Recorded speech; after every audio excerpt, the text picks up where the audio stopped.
One Kawan TV1. Malam ini kita mengadakan tasyakuran ulang tahun yang ketiga dari Koalisi Aksi Menyelamatkan Indonesia. Saya akan membacakan puisi yang dikarang oleh Khalil Gibran, seorang pujangga besar di akhir abad ke-19 dan awal abad ke-20. Dan puisi ini mirip dengan keadaan Indonesia saat ini, di mana para pemimpin dan pejabatnya lebih berkhidmat atau lebih tepat mengabdi kepada korporasi ketimbang kepada rakyat. Sehingga bangsa yang begitu subur, begitu banyak sumber daya alam, tetapi tidak sebesar-besarnya untuk kemakmuran rakyat, bahkan untuk kemakmuran segelintir orang saja. Dan kata lain, bangsa ini salah urus. Dan itu adalah penyebab dari bangsa kita yang nampak tidak beranjak maju menjadi bangsa yang besar, sejahtera, dan makmur. Dan karena itu harus mendapat koreksi yang sangat serius bagi kepemimpinan Indonesia di masa yang akan datang. Dan saya akan bacakan sebuah puisi ini. Bangsa kasihan.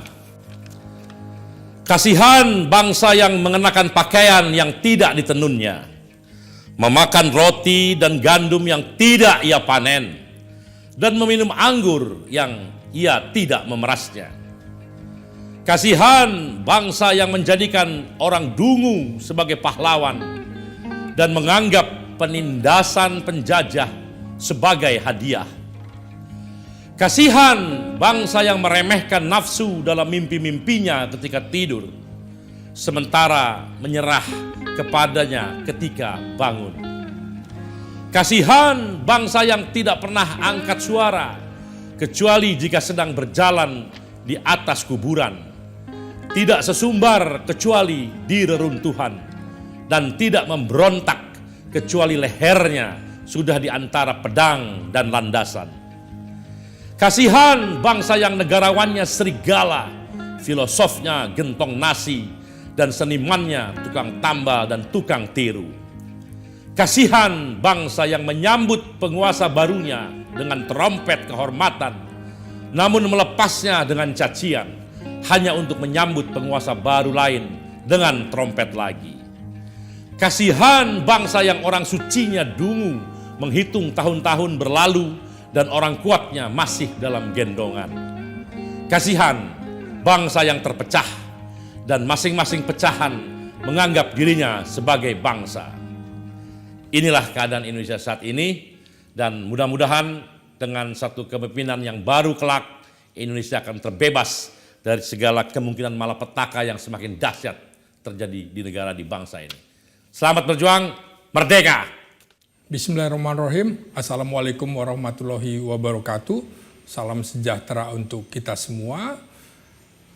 Pada saat Koalisi Aksi Menyelamatkan Indonesia berdiri pada Agustus 2020 yang lalu, kita tahu bahwa kepemimpinan Presiden Jokowi pada 2020 itu dinilai mendapatkan rapot terburuk berdasarkan laporan The Economist Intelligence Unit atau IEU, dan di situ indeks demokrasi Indonesia tercatat menduduki peringkat 64 dunia dari 167 negara dengan skor 6,48. Nah, pada 2020 itulah indeks demokrasi Indonesia tercatat sebagai skor terendah dalam 14 tahun terakhir.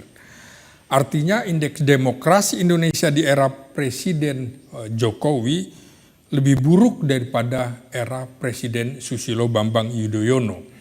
Kita tahu biasanya pemimpin dengan background militer cenderung lebih otoriter dibanding dengan pemimpin dengan background sipil, dan ternyata era Jokowi justru dinilai jauh lebih otoriter dibandingkan dengan era SBY. IEU mengklasifikasikan negara ke dalam 4 kategori rejim. Pertama, demokrasi penuh, kedua demokrasi yang belum sempurna atau demokrasi yang cacat, ketiga rejim hibrida, dan keempat rejim otoriter. Nah, kita ditempatkan oleh IEU itu sebagai negara dengan demokrasi yang cacat. Sekali lagi, pada masa Presiden Jokowi, demokrasi Indonesia dianggap demokrasi yang cacat. Mengapa?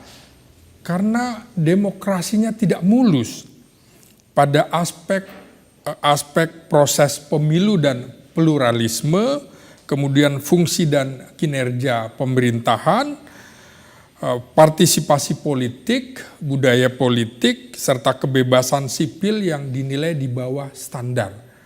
Nah, karena itu kehadiran koalisi aksi menyelamatkan Indonesia ini menjadi semacam hadiah demokrasi bagi Indonesia untuk memperbaiki supaya demokrasi Indonesia ini bukan lagi menjadi demokrasi yang cacat.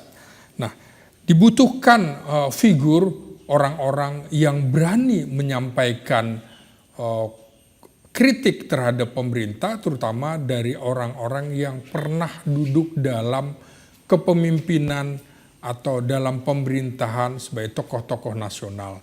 Kebetulan ada Jenderal Gatot Nurmantio di kami, begitu juga Prof. Din Samsudin, lalu juga ada Bahtiar Kamsah, mantan Menteri Sosial, serta aktivis-aktivis yang memang akarnya dari mahasiswa begitu berani, seperti Dr. Sahganda Nenggolan, Dr. Jumhur Hidayat, Dr. Anton Permana, yang ketiganya juga kebetulan menghadapi masalah hukum pada saat pemilu 2019 lalu. Dan kali ini Koalisi Aksi Menyelamatkan Indonesia juga ada tokoh yang kontroversial, Rocky Gerung, sedang menghadapi proses hukum. Jadi tentu seperti saya bilang, mengapa kita perlu oposisi? Mari kita lihat dalam pemerintahan Jokowi yang jilid kedua, kita tahu pada awal pembentukan kabinet, publik terkejut ketika kemudian Partai Gerindra yang merupakan lawan ditarik dalam pemerintahan, dan ini menunjukkan bahwa ada pandangan politik yang kontradiktif dari Presiden Jokowi, seolah-olah demokrasi di Indonesia itu mengharamkan pelembagaan oposisi. Padahal oposisi itu adalah sesuatu keniscayaan. Oposisi kembali tereduksi ketika hanya menyisakan Partai Demokrat, Partai Keadilan Sejahtera, dan juga Partai Amanat Nasional. Dan kita tahu akhirnya juga Partai Amanat Nasional masuk ke dalam pemerintahan Jokowi, sehingga hanya menyisakan Partai Demokrat dan PKS sebagai oposisi. Kita tahu bahwa reduksi terhadap oposisi ini bukan hanya terjadi pada era demokrasi atau era demokrasi terpimpin Presiden Soekarno, tapi juga terjadi pada era Orde Baru Presiden Soeharto. Lalu bagaimana reduksi yang dilakukan oleh kepemimpinan nasional itu? Kita tahu demokrasi terpimpin Soekarno dan Orde Baru Soeharto itu mereduksi oposisi dengan cara melakukan tendensi spesifik mengarah kepada koersi dan intervensi langsung terhadap berbagai pihak, sehingga kekuatan oposisi semakin terfragmentasi dalam berbagai unit terkecil yang tidak memiliki daya tekan terhadap pemerintah. Bagaimana bedanya dengan era Presiden Jokowi? Kita tahu reduksi oposisi era Jokowi ditampilkan dalam pola kooptasi. Jadi dilakukan kooptasi dengan menempatkan mantan lawan politiknya dalam kabinet sebagai implikasi transaksi non pragmatik gitu. Jadi setelah itu barulah dilakukan intervensi secara sembunyi-sembunyi agar tidak terlihat cawe-cawe terhadap partai politik. Padahal pelembagaan oposisi merupakan ruh demokrasi dan mestinya partai politik yang kalah dalam pemilu harus mempunyai resistensi dalam menghadapi kekuatan kooptasi penguasa. Mereka harus menjaga jarak, seperti juga media massa dan kaum akademisi menjaga jarak dengan kekuasaan, karena mereka bagian dari kontrol sosial. Mereka menjadi anjing penjaga demokrasi atau watchdog. Nah, partai oposisi yang mendapatkan suaka dari penguasa biasanya akan menjadi partai yang kehilangan kebebasan. Mereka seperti menggunakan topeng kekuasaan yang dikendaki oleh pemerintah, seperti badut-badut penghibur saja. Disinilah koalisi aksi menyelamatkan Indonesia perlu memainkan peran sebagai lakon oposisi. Oposisi tentu menjadi salah satu sarana bagi masyarakat dalam membangun konstruksi dasar demokrasi, dan dalam realitas politik pengakuan pelaksanaan demokrasi di suatu negara tidak akan banyak berarti jika pemerintah yang ada berjalan tanpa pengeimbang atau tanpa kontrol yang efektif dari kalangan oposisi. Pemerintah seperti itu sesungguhnya lebih dekat dengan oligarki atau otoriter ketimbang pemerintahan yang demokratis. Kita tahu bagaimana cara membangun demokrasi politik agar kuat, maka dibutuhkan capaian yang dapat diukur dari beberapa indikator, kebebasan sipil, kemudian hak-hak politik, dan juga lembaga-lembaga demokrasi. Nah, koalisi aksi menyelamatkan Indonesia ini yang berisi para intelektual dan tokoh nasional seharusnya kemudian bisa mengawal 5 aspek agar indeks demokrasi di Indonesia tidak semakin turun. Kita tahu pertama harus menjaga rasa aman dan nyaman di lingkungan masyarakat untuk mempunyai kebebasan berkumpul, berserikat, dan juga berkeyakinan.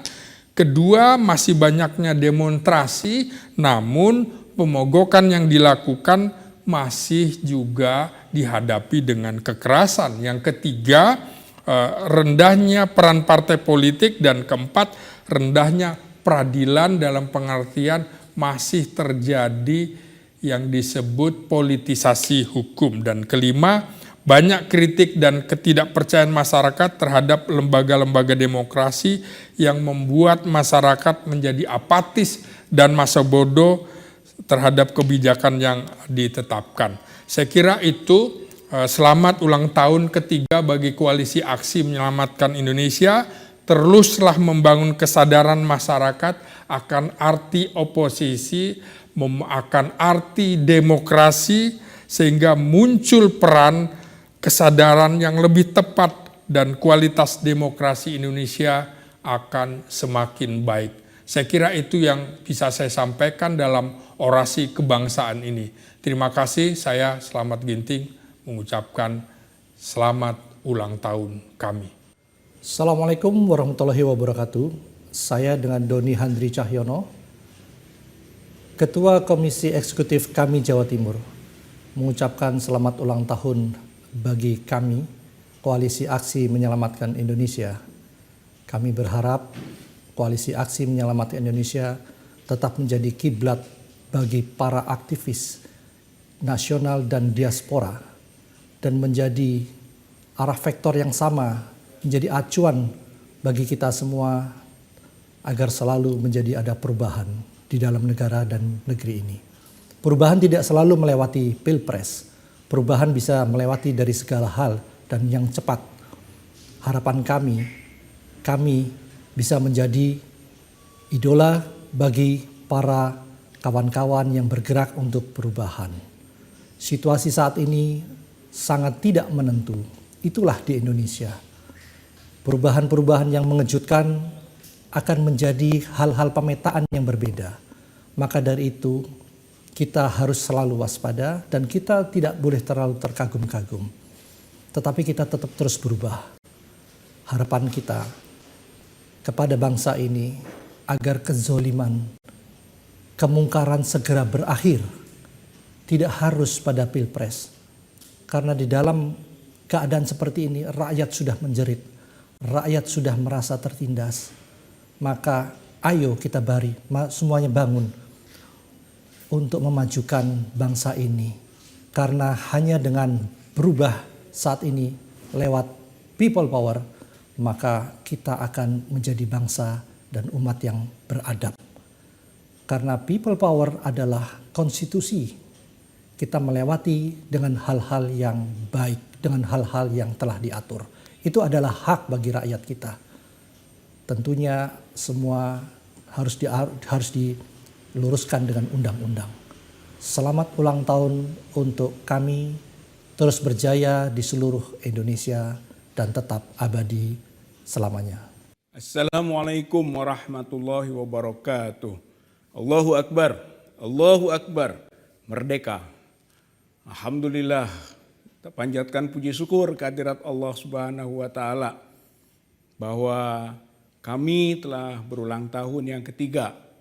Mudah-mudahan Allah senantiasa memberi ridho dan mengabulkan apa yang menjadi cita-cita kami dalam memperbaiki situasi bangsa dan negara Indonesia.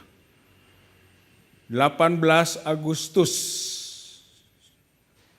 2020 adalah deklarasi kami di Tugu Proklamasi.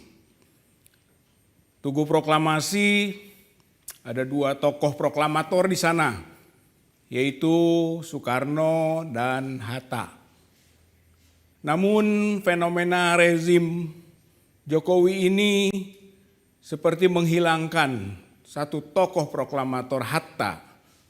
Sehingga di mana-mana sekarang dibangun patung-patung Soekarno. Padahal tokoh proklamator adalah Soekarno-Hatta. Soekarno sendiri tentu tidak bisa disebut proklamator. Karena berdua seharusnya. Soekarno bisa diberi warna dan citra beragam. Di samping sebagai pejuang bangsa. Ia juga adalah Bapak Nasakom. Karena ia yang memperkenalkan nasionalis, agama, dan komunis. Bahkan dalam sejarahnya, ia memproteksi Partai Komunis Indonesia. Oleh karena itu kami pada tuntutan yang ke-6 dari 8 tuntutan menegaskan bahwa penyelenggara negara, khususnya pemerintah, DPR, DPD, MPR, tidak boleh memberi ruang kepada kebangkitan komunisme, ideologi anti Pancasila, dan separatisme. Itu poin satunya, berkaitan dengan poin 6 tuntutan. Yang kedua adalah bahwa harus menghentikan stigmatisasi kelembagaan keagamaan, radikalisme, intoleransi, bahkan ekstremisme. Dan yang ketiga, menegakkan ekonomi dan politik luar negeri yang bebas aktif, tidak boleh bertekuk lutut kepada suatu negara. Maka poin ini menjadi sangat penting. Soal komunisme adalah bahaya laten. Bulan Mei, Juni, Juli 2020, sebelum kami mendeklarasikan bulan Agustus 2020, itu fase pembahasan rancangan undang-undang HIP. Haluan ideologi Pancasila yang sebenarnya halawan ideologi Pancasila. Pancasila diganggu, digerus oleh paham yang sangat berbau komunisme melalui proses legalisasi itu. Ada Trisila, ada Ekasila, gotong royong. Dan gotong royong ini menjadi ideologi yang dulu waktu sidang konstituante di Bandung 1956 itu didukung sebagai ideologi oleh PKI. Insinyur Sakirman mewakili PKI menegaskan persetujuan serta perjuangannya agar ideologi itu satu sila saja, gotong royong. Tapi alhamdulillah RUU HIP gagal oleh perjuangan umat Islam antara lain. Tapi sekarang ini muncul lagi karena itu menjadi warna dari rezim Jokowi. Ada Kepres 17 tahun 2022 pembentukan tim penyelesaian non-yudisial pelanggaran HAM berat masa lalu. Ada Inpres 2 tahun 2023 soal pelaksanaan rekomendasi penyelesaian non-yudisial pelanggaran HAM. Dan ada Kepres nomor 4 mengenai pembentukan tim pemantau pelaksanaan rekomendasi penyelesaian non-yudisial pelanggaran HAM berat. Di sana HAM berat memang bukan hanya satu kasus. Ada Tanjung Priuk, ada Banyuwangi, ada Semanggi, Trisakti, tapi sebetulnya agenda terselubungnya adalah soal peristiwa 1965. Sehingga maknanya adalah bagaimana menyantuni, bagaimana memulihkan kembali, bagaimana melindungi, serta mengangkat harkat dari aktivis PKI dan keluarga PKI. Bahkan di dalamnya ada nuansa permohonan maaf, penyesalan rezim Jokowi terhadap para korban yang disebut korban peristiwa 6566 yang dianggap korban adalah justru PKI dan yang menjadi penyebab atau pelaku adalah TNI dan umat Islam. Saya kira inilah warna rezim Jokowi sehingga pantas kalau kami menegaskan tentang tuntutannya.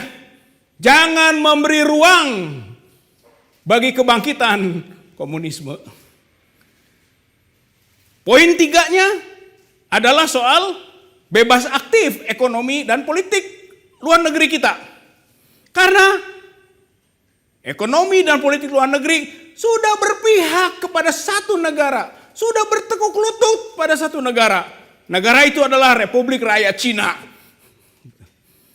Buktinya pada bulan Juli akhir kemarin, Jokowi dan tim diundang oleh Xi Jinping ke Chengdu RRC. Membuat kerjasama ekonomi yang membahayakan negeri Indonesia. Karena dari ekonomi bisa menjadi penjajahan politik ke depannya. Dan itu telah terasa oleh kita bagaimana intervensi, dominasi, hegemoni mulai bergerak dari kekuatan luar Republik Rakyat Cina terhadap Indonesia. Bahkan poin 6 dari MOU atau kebersamaan Indonesia-Cina adalah two countries, twin pact. Jadi begitu eratnya Indonesia dengan Cina yang dibawa oleh rezim Jokowi ini sehingga dianggap sebagai satu taman kembar dari dua negara. Bahaya sekali ini. Oleh karena itulah maka kita ingat dulu waktu zaman PKI, Aidit diundang oleh Mao Zedong ke Peking membicarakan tentang masa depan Indonesia pasca Soekarno. Jangan-jangan juga Jokowi diundang sekarang ke Cina untuk membicarakan juga bagaimana Indonesia pasca Jokowi. Dulu yang ditakuti adalah kekuatan kanan dipimpin oleh Nasution.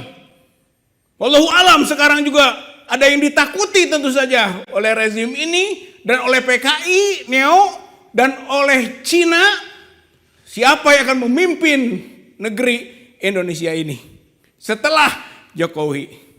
Oleh karena itulah maka betapa strategisnya tuntutan dari kami ini.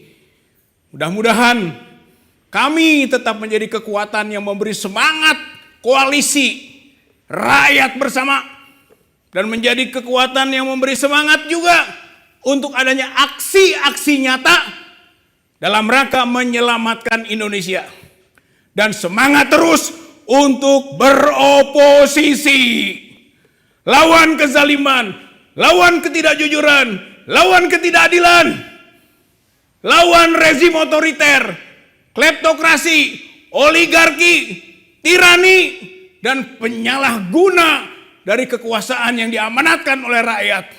Kami tetap berjaya.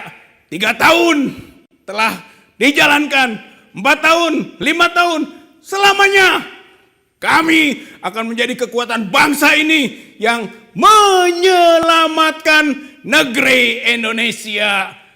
Bismillahirrahmanirrahim. Assalamualaikum warahmatullahi wabarakatuh. Saudara, kami tidak terasa KAMI, Koalisi Aksi Menyelamatkan Indonesia, sudah tahun ketiga. Memang masih seumur jagung betul, tapi kami tanpa bermaksud berjumawa. Saya kira KAMI yang dikomandani oleh trio Kiai Rahmat Wahab, kemudian ada Profesor Din Samsudin dan Jenderal Gatot Nurmantio telah memberikan kontribusi yang nyata buat perkembangan demokrasi di negeri tercinta ini. Seperti kata Prof. Din Samsudin ketika deklarasi pertama pada 18 Agustus 3 tahun silam, kami didirikan untuk meluruskan kembali, mengkalibrasi arah kiblat bangsa yang sudah melenceng. Dan memang terasa sekali bahwa dalam perjalanannya sejak diproklamasikan pada tahun 45 Indonesia Merdeka tidak kunjung mencapai tujuan seperti yang dicita-citakan oleh para pendiri bangsa. Masyarakat adil, sejahtera, semakin entah kemana. Memang ada yang sejahtera, ada masyarakat yang sejahtera bahkan sangat kaya raya. Tapi jumlahnya amat terlampau sangat sedikit. Nah, kalau udah amat terlampau sangat sedikit, saya nggak tahu secara struktur bahasa bagaimana. Tapi saya ingin menekankan bahwa betapa tidak adilnya yang namanya kue kesejahteraan, kue kemerdekaan yang dengan susah payah dibangun oleh para pendiri bangsa kita. Rakyat yang mana yang merdeka, rakyat mana yang sejahtera, masih jauh dari merata. Nah, dalam perjalanannya tentu banyak onak dan duri, pasang naik, pasang surut, timbul tenggelam dan sebagainya. Namun kami tetap berusaha untuk menjadi suatu gerakan moral force, moral pressure yang memang pada perkembangan selanjutnya dalam beberapa diskusi, misalnya filosof dan juga pengamat politik Rocky Gerung menyatakan sudah saatnya kami menaikkan giginya, maksudnya gigi personnelingnya ya. Karena ternyata menjadi moral force saja tidak cukup untuk negeri yang dikelola oleh para para pejabat yang tidak bermoral. Nah, begitu ya. Kita menjadi gerakan moral tapi para pejabatnya kadung dan sangat menikmati tidak bermoral. Yang namanya etika bukan cuma rendah, bukan cuma titik nadir, tapi sudah meluncur kepada kubangan, sudah minus ya. Bagaimana orang-orang yang memiliki jabatan untuk membuat regulasi juga bermain di bisnis yang diregulasikan ya. Orang-orang yang punya bisnis tambang, orang-orang yang punya bisnis mobil, kendaraan listrik dan sebagainya, membuat peraturan, ketentuan, perundangan yang terkait dengan bisnisnya dan tentu saja akan sangat penuh dengan konflik of interest. Bahkan seorang menteri yang ditugasi mengurus BUMN pun dengan jumawa waktu awal dia menjabat, dia mengumpulkan seluruh direksi dan komisaris BUMN dan dengan jumawa dia mengatakan, ingat saudara sekalian bahwa BUMN itu adalah badan usaha milik negara, bukan badan usaha milik nenek lo. Tapi dalam perkembangannya memang tidak menjadi nenek lo, tapi badan usaha milik nenek gua. Itu yang terjadi. Bagaimana begitu banyak konflik kepentingan mewarnai kebijakan-kebijakan seputar pengelolaan BUMN kita. Orangnya sibuk tebar pesona, pasang gambar di mana-mana. Pada saat yang sama, BUMN khususnya BUMN karya semakin merana. Dan satu persatu tumbang berjatuhan dengan hutang yang menggelumung menjadi sangat raksasa. Saudara sekalian, rakyat Indonesia yang saya cintai, yang saya banggakan, kita tidak lagi berbeda pendapat saya kira pada titik pengelolaan bangsa negara yang ugal-ugalan, yang amburadul, yang semau gue, yang menjadikan istilah Profesor Denny Indrayana hukum menjadi alat kekuasaan untuk memidanakan, untuk melemahkan, bahkan menghancurkan lawan politiknya. Hukum, apa istilahnya, adegium bahwa hukum tajam ke atas, tajam ke bawah, tumpul ke atas sudah sangat cetowelo-welo kata orang Jawa. Ya. Contoh paling baru adalah ketika Muhaimin Iskandar begitu dideklarasikan langsung KPK menyalak dengan keras dan akan memanggil yang bersangkutan untuk kasus pada 2012. Pada saat yang sama begitu banyak kasus-kasus pelanggaran dilakukan oleh para pejabat publik kita menguap entah kemana. Salah satunya fenomenal adalah ketika teman kita Ubedillah Badrun, dosen muda yang brilian, yang cerdas, yang berani, dan punya integritas bagus, itu melaporkan anak-anak Presiden Joko Widodo, Gibran Kaisang, lebih dari setahun yang lalu tentang dugaan KKN, gratifikasi, dan tindak pidana pencucian uang. Sampai hari ini tak terdengar kabar sama sekali. Bahkan dalam sebuah pemberitaan KPK mengatakan bahwa kasus itu sudah diarsipkan. Dulu kita sebut dideponir, mereka menyebut diarsipkan. KPK juga tidak kunjung bergerak walaupun sejumlah tokoh besar seperti Amin Rais, Rijal Ramli dan beberapa tokoh lain mendatanginya. Boro-boro untuk menerima dengan santun ya. Orang-orang itu bagaimanapun punya jasa besar, khususnya Amin Rais misalnya yang dikenal sebagai Bapak Reformasi, yang antara lain menghasilkan mendirikan KPK. Toh mereka bukan cuma pengecut, tapi saya menyebutnya tidak punya adab dan juga sekaligus sama sekali tidak cerdas. Nah saudara sekalian, pada titik-titik seperti inilah kami hadir dan saya berharap kami akan menjadi gerakan yang seperti kata Rocky Gerung tadi ya, personalingnya harus dinaikkan lagi karena rezim ini memang menunjukkan muka tebal, dablek, bebal, dan kopoh kata orang Belanda ya. Apa kopoh itu tidak mempan nasihat dan sebagainya, semaunya sendiri. Tinggal bagaimana personal yang berikutnya, mungkin para presidium 3 tokoh tadi, Jenderal Gatot, Profesor Din, dan Kiai Rohmat yang akan menguruskan bersama-sama untuk kita bisa eksekusi. Saya kira begitu, mohon doa dari seluruh rakyat Indonesia agar kami KAMI bisa terus menjalankan misinya untuk mengkalibrasi, meluruskan kembali arah kiblat bangsa yang sudah melenceng.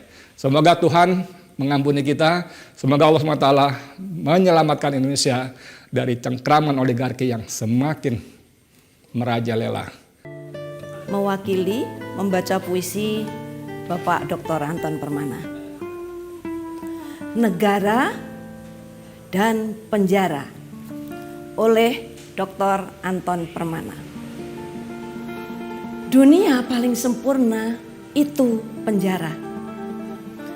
Karena ada negara dalam negara. Kehidupan warga dan petugasnya fakultatif saja. Alias suka sama suka. Punya aturan sendiri, bahkan melampaui aturan negara. Di dalam penjara ada negara. Siapa bilang penjara itu terkekang? Justru dalam penjara itu ada kebebasan yang tak dimiliki oleh orang di luar penjara. Karena tembok tinggi penjara yang kokoh dingin itu adalah tameng pelindung kebebasan penghuni penjara. Ada apotek, ada PSK, penjual sabu keliling, ada slot online. Wah, banyak yang di luar dilarang, di penjara itu bebas terlindungi. Bak kentut, ada bau, tak ada bunyi. Aneh bukan? Itulah penjara. Semua boleh dan bebas asal koordinasi. Bisik-bisik, lobby, selesai. Dalam penjara itu juga paling lengkap jenis manusianya.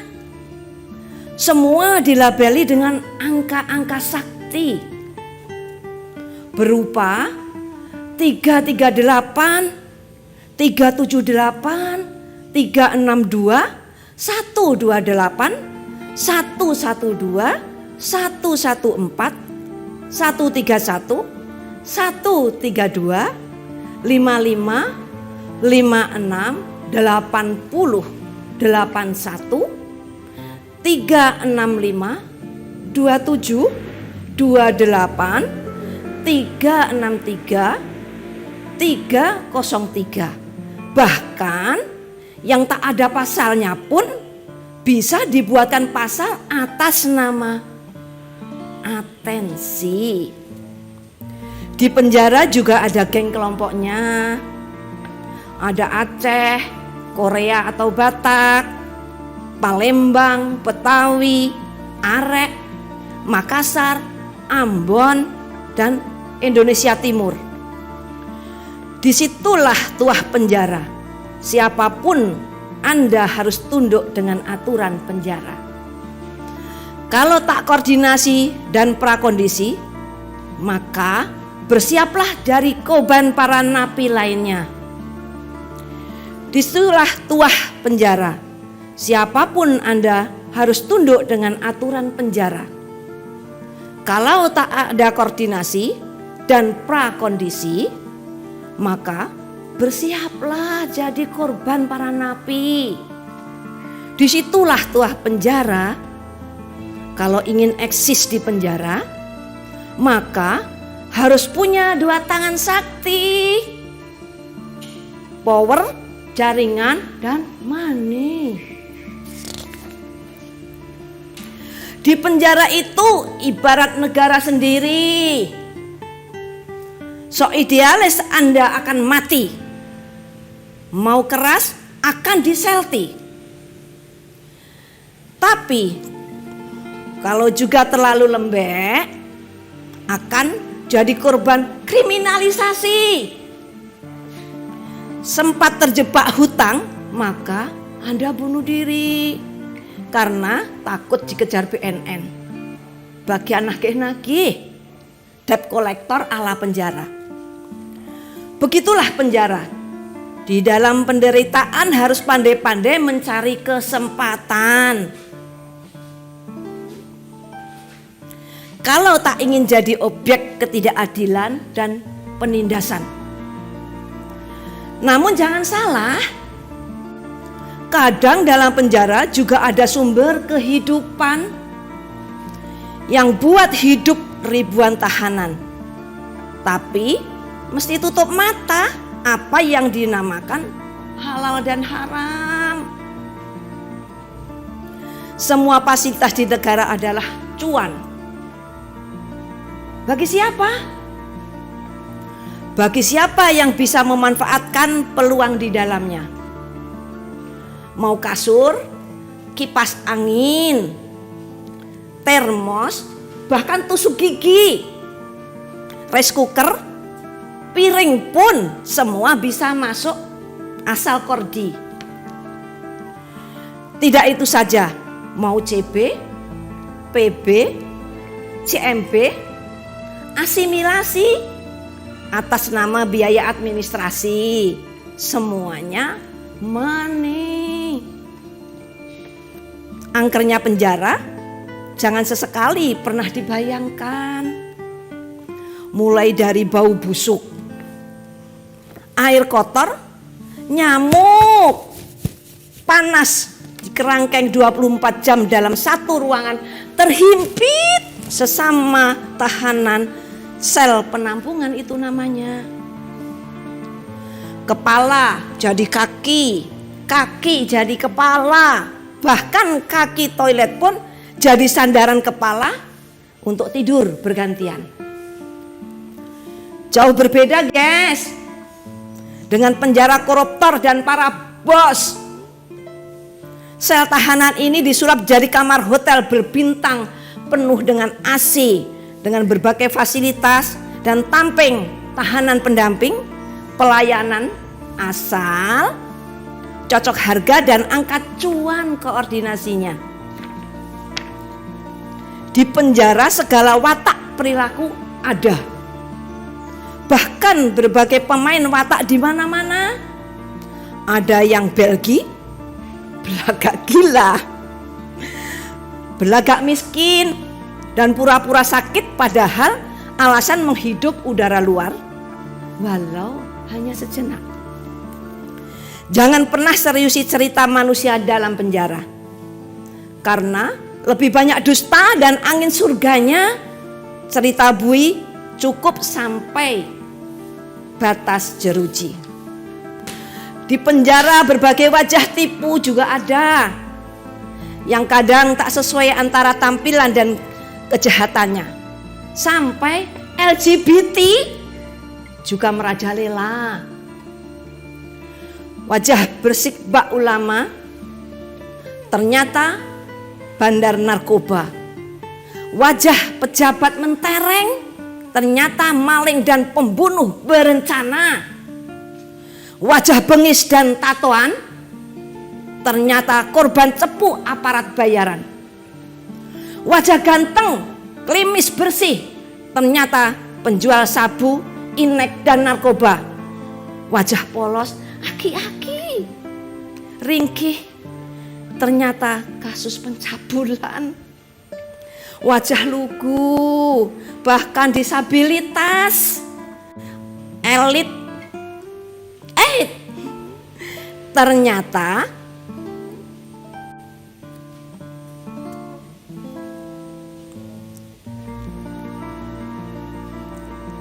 wajah lugu, bahkan disabilitas, ternyata kaki bandar narkoba lintas negara.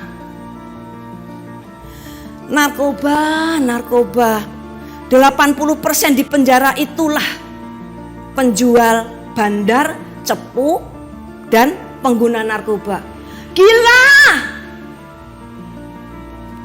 Belum lagi wajah para napi teroris dan korban perkara politik penguasa yang dijustifikasi musuh negara. Penjara itu hanya untuk orang terpilih dan tertentu. Kalau tak kuat, jangan pernah berpikir untuk masuk ke sana, apapun alasannya. Menjauhlah. Kecuali memang takdir dan nasib berbicara. Tapi kadangkala ada penjara justru menjadi tempat kita bertemunya Tuhan. Penjara tempat kita memahami arti kehidupan. Penjara tempat kita terhempas kembali ke titik nol kesadaran. Bahkan penjara justru bisa menjadi laboratorium kehidupan.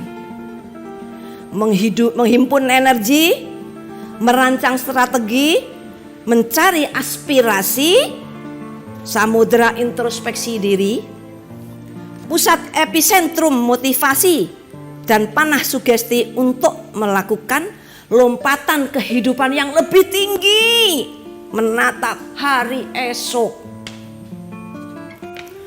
Karena penjara sejatinya adalah titik pantul dari bola kehidupan kalau kita memaknainya dengan baik dan benar. Bagi mereka yang berpikir dan beriman tentunya. Penjara juga bukan selalu tempat terhina, tapi tempat kita menemukan potensi diri dan puncak kesadaran kolektif diri untuk terus bangkit dan tetap berdiri kokoh. Semua kembali pada manusianya. Memaknai penjara seperti apa? Rembulan atau matahari? Musibah, ratapan, titik kuantum diri. Penjara dan negara ibarat negara dalam negara tanpa bendera. Namun belum tentu semua yang dipenjara adalah pelaku kejahatan Akibat buruknya penegakan hukum dan peradilan, apalagi kalau kita bicara kasus orderan dan pesanan. Itulah penjara di negara kita. Sampai ada yang dipenjara hanya karena cinta dan peduli kepada negaranya. Dan itulah saya. Lapas Cipinang, Sabtu 2 September 2023.